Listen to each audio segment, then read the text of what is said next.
आमचे मित्र आदिवासी कदम यांचा सत्कार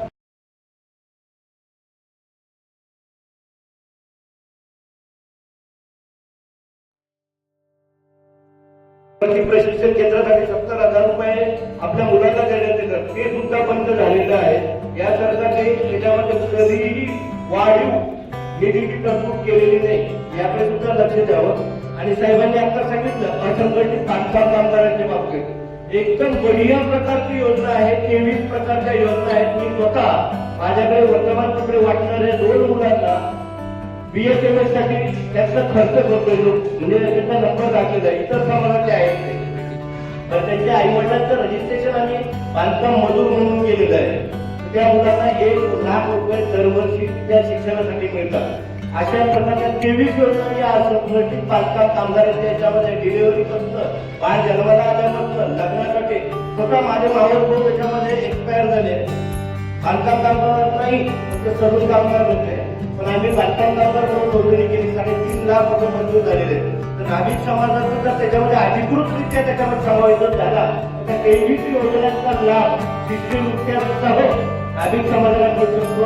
त्याच्याकडे अध्यक्षांनी लक्ष वेधलं। धन्यवाद। मंजूर झालेली आहे, म्हणजे आपल्या प्रश्नावर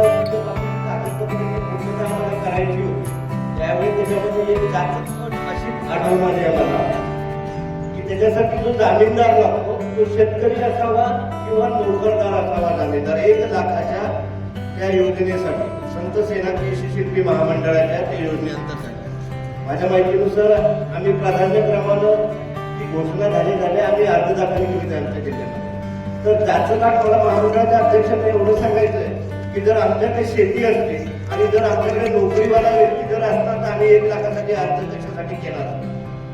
हे ही एक मागणी आहे की ज्या राज्याच्या स्तरावर विभागीय सचिव किंवा राज्याचे सचिव आहेत त्यांच्या स्तरावर अध्यक्षांनी ती मागणी किंवा ती अट रद्द करण्याचा प्रयत्न करावा। दुसरी माझी एक मागणी आहे PM विश्वकर्मा त्या योजनेच्या मोठ्या प्रमाणावर वाढ झाली। मी ऑनलाईन सेक्टरमध्ये सुद्धा काम करतो, पत्रकारितेमध्ये सुद्धा काम करतो गेल्या 25 वर्षापासून। प्रत्यक्षात या योजनेचं जे स्टेप बाय स्टेप प्रत्येक योजना अनेक विद्यार्थी रखडलेली आहेत, ज्याप्रमाणे की संभाजीनगर जिल्ह्यात रखडलेली आहे। त्यानंतर तिथला मी ट्रेनर सुद्धा आहे PM विश्वकर्माचा। आमच्या जिल्ह्यामध्ये आम्ही जवळपास 20 ते 22 लोकांचे अर्ज प्रशिक्षक म्हणून भरले होते, त्यांचे अर्धेच प्रशिक्षण संबंधित विभागाने पूर्ण केलेले आहे। तर मग ज्यांना आपण 1 लाख रुपये किंवा जी किट देणार आहोत त्यांच्या प्रशिक्षणाचा अजून कुठलंच तरी गव्हर्नमेंटकडनं झालेलं नाही, याकडे सुद्धा माननीय अध्यक्षांनी लक्ष द्यावं ही एक विनंती आहे। धन्यवाद।